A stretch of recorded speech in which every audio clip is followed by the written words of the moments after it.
అందరికీ నమస్కారం. దయించి ఈ వీడియో అందరూ వినండి. ఈ వీడియోలో చాలా ఆధారాలతోటే ఈ వీడియో చేస్తున్నాము. ఎందుకంటే అనేకమైనటువంటి తెలియాలి, మేమంటే ఏంటో తెలియాలి. వీరు తప్పుడు ఆరోపణలు చేస్తున్నటువంటి నాయకులకి బుద్ధి చెప్పాలి.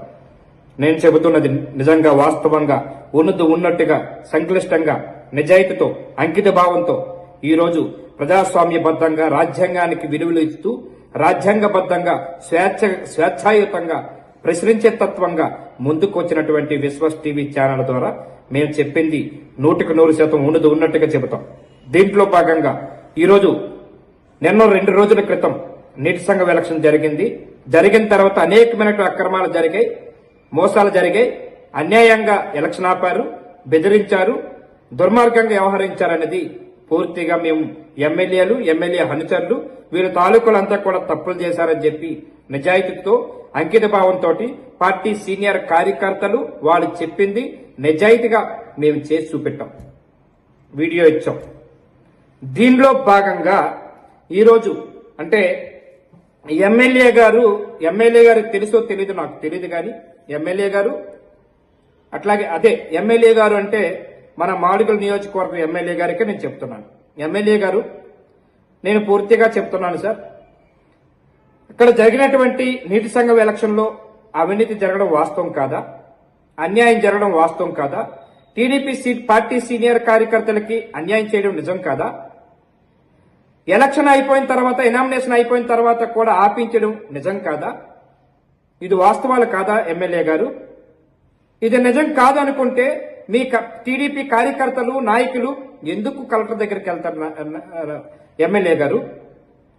ఇవన్నీ మేము బట్టబయలు చేయబోతున్నాం, జరిగినట్టు చూపించబోతున్నాం. కేవలం నీటి సంఘం ఎలక్షన్ లో జరిగినటువంటి అవినీతి 1 కాదు, 2 కాదు, చాలానే జరిగాయి. అక్రమాలు జరిగాయి, ఎలక్షన్ ఆపేశారు. ఏం మీకు తెలీదా?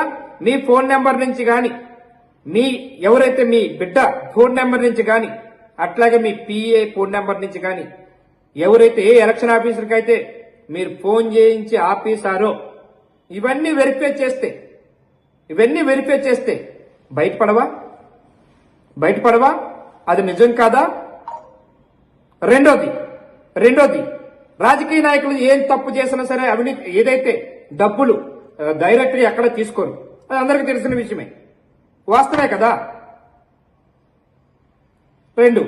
మూడోది మీ పార్టీ టీడీపీ నాయకులే, పార్టీకి సంబంధించినటువంటి కార్యకర్తలే స్వయంగా చెప్తున్నారు డబ్బులు తీసుకొని ఎలక్షన్ ఆఫీసారు. ఎస్, చూడండి, ఆ వీడియో చూడండి ఒకసారి, మీరు వినండి. ఒక మహిళ ఆవేదన, ఓ మాజీ సర్పంచ్ ఆవేదన, ఆమె మాటలే మీరు వినండి.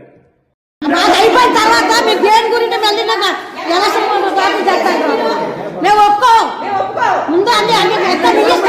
ఈయన డబ్బులు పుట్టే ఎక్కడ డబ్బులు పుట్టుకుంటే ఎలా చేయలేదు?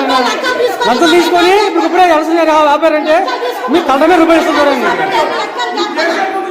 అయిపోయిన తర్వాత మీరు దేని గురించి వెళ్ళినాక ఎలక్షన్ ముందు ఈయన డబ్బులు పుట్టే ఎక్కడ డబ్బులు పుట్టుకుంటే ఎలా చేయలేదు? లంచం తీసుకొని ఇప్పుడు ఇప్పుడే ఎలక్షన్ ఆపారంటే మీకు కళ్ళమే రూపాయలు ఇస్తున్నారండి. అయిపోయిన తర్వాత మీరు దేని గురించి వెళ్ళినాక ఎలక్షన్ ముందు ఈయన డబ్బులు పుట్టే ఎక్కడ డబ్బులు పుట్టుకుంటే ఎలా చేయలేదు? లంచం తీసుకొని ఇప్పుడు ఇప్పుడే ఎలక్షన్ ఆపారంటే మీకు కళ్ళమే రూపాయలు ఇస్తున్నారండి. విన్నారు కదా, వీడియో విన్నారు కదా.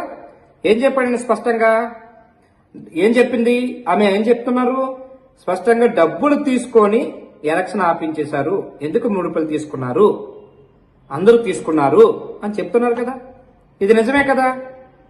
సరే, మీరేమి అక్కడ ఏమి లేకుండా విశ్వాస్ టీవీ మాట్లాడలేదు కదా, మీకు తెలియకుండా జరగలేదు కదా, మీకు తెలియకుండా అక్కడ ఎలక్షన్ ఆపలేదు కదా. ఎనామినేషన్ అయిపోయినటువంటి సంతోష్ కుమార్ కాదని వేరే వాళ్ళకి ఎలాగిస్తారు? ఎలక్షన్ ఆఫీసులో ప్రకటన చేశారు కదా, మళ్ళీ ఎలక్షన్ ఎందుకు ఆపారు మీరు? అయిపోయింది. ఈరోజు దేవరాపల్లి మండలానికి పోతే దేవరాపల్లి మండలంలో కూడా చెప్పారు స్పష్టంగా, అక్కడ ఎవరైతే గ్రామ శాఖ అధ్యక్షులు ఎవరైతే ఉన్నారో గొర్రెలు దేవుళ్ళు ఏం చెప్తున్నాడు ఆయన?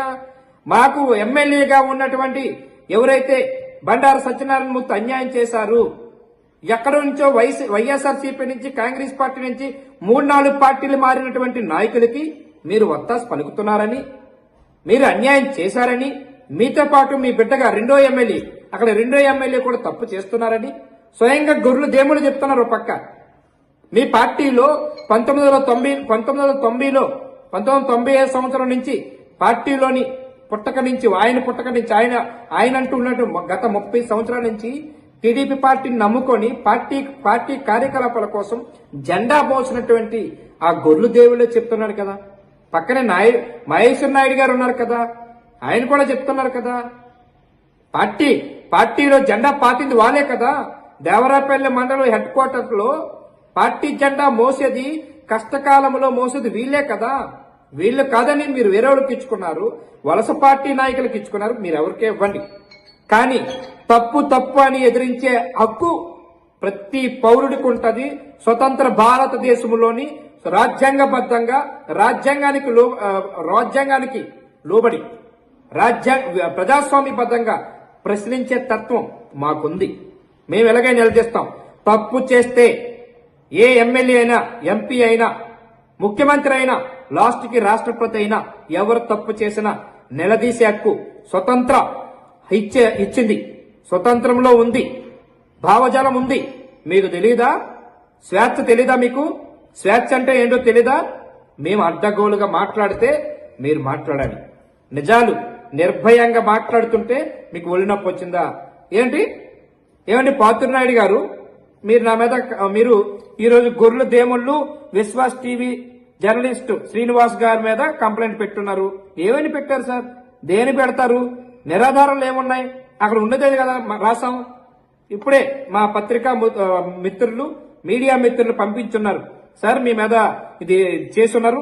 అట్లాగే టీడీపీ నుంచి కొంతమంది నాయకులే స్వయంగా వాళ్ళే, సార్ మీ మీద మీలాంటి వాళ్ళ మీద పెట్టడం ఏంటి సార్ అని కూడా వాళ్ళే నాకు పెట్టున్నారు. మీ లెటర్ పోలీస్ స్టేషన్ లో ఇచ్చింది. ఏమని పెట్టారు సార్?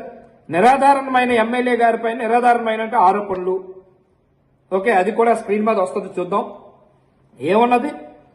ఛానల్ ద్వారా లెక్కల శ్రీనివాసరావు ఎమ్మెల్యే లంచం తీసుకుని, ఎమ్మెల్యే లంచం తీసుకున్నారని చెప్పలేదు. ఎమ్మెల్యే ముడుపులు, లంచం కాదు ముడుపులు. లంచానికి ముడుపులకి తేడా ఉంటది. ఎక్కడ ఆధారాలు ఉండవు కదా రాజకీయ నాయకులు చేసేది. అక్కడ చెప్తున్నారు కదా, మీరు మీ వాళ్ళు చెప్తున్నారు కదా. ఎవరు చెప్తున్నారు? ఇంకా అన్ని ఉన్నాయి. ఆధారం లేకుండా ఎప్పుడు కూడా విశ్వాస్ టీవీ మాట్లాడదు. స్వేచ్ఛాయుతంగా మాట్లాడుతుంది, నిజాయితీతో మాట్లాడుతుంది, అంకిత భావంతో మాట్లాడుతుంది. ఇప్పుడు చెప్తున్నాం, ఇక్కడ మాడుగుల నియోజకవర్గంలో దేవరాపల్లి మండలం, కోటపాడు మండలం, చీడికాడ మండలం, అక్కడ మాడుగుల మండలం, ఈ నియోజకవర్గంలో ఎవరు తప్పు చేసినా, దాంతోపాటు రాష్ట్రంలో ఏ నాయకుడు తప్పు చేసినా నిలదీసి చూపెడతాం. ఎవరు తప్పు చేసినా ప్రజలను వంచిస్తే ఊరుకోవాలనా? ప్రజలకు అన్యాయం చేస్తే ఊరుకోవాలనా? మోసాలు చేస్తే ఊరుకోవాలనా? మీరు చేసింది తప్పు కాదా? అంటే తప్పుని ఎదిరించి మాట్లాడితే అక్రమ కేసులు పెడతారా? మీరు 100 కేసులు పెట్టండి స్వామి, 100 కేసులు పెట్టుకోండి. 100 కేసులు. ఉద్యమాల నుంచి వచ్చాం, ఎదిరించి వచ్చాం, అధికారులను జైల్లో వేసాం, తప్పు చేసిన వాళ్ళని. అక్కడి నుంచి వచ్చిన వాళ్ళు మేము. జర్నలిస్ట్ గా మేము ఆషామాషిగా ఇక్కడ మేము రాలేదు, ఎదిరించడానికి ఆషామాషిగా రాలేదు. తప్పు చేస్తే నిలదీయడానికి వచ్చాం. ఆ స్వేచ్ఛ భారతదేశం ఇచ్చింది, రాజ్యాంగం ఇచ్చింది. ప్రజాస్వామ్యబద్ధంగా నడుచుకుంటున్నాం, ప్రజాస్వామ్యానికి లోబడి నడుచుకుంటున్నాం. ప్రజాస్వామ్యాన్ని ఎదిరించి మేము నడవట్లేదు. మీలాగా మేము ప్రమాదం చేసి తప్పు చేయలేదు, నిజాయితీగా చేస్తున్నాం. జర్నలిస్ట్ అంతే ఎర్రోళ్ళు కాదు. అందరూ దొంగలుంటారు అనుకోమాకండి. దయించి మీరు రాసుకోండి. చెబుతున్నా, తప్పు చేస్తే నిలదీస్తాం, అన్యాయం చేస్తే నిలదీస్తాం, దుర్మార్గాలు చేస్తే నిలదీస్తాం. ఎక్కడ ఏ రూట్లో ఎక్కడ అన్యాయం జరిగిందో అవన్నీ అతి త్వరలో నిలదీసి చూపిస్తాం. అన్ని బట్టబయలు చేసి చూపిస్తాం. Thank you very much.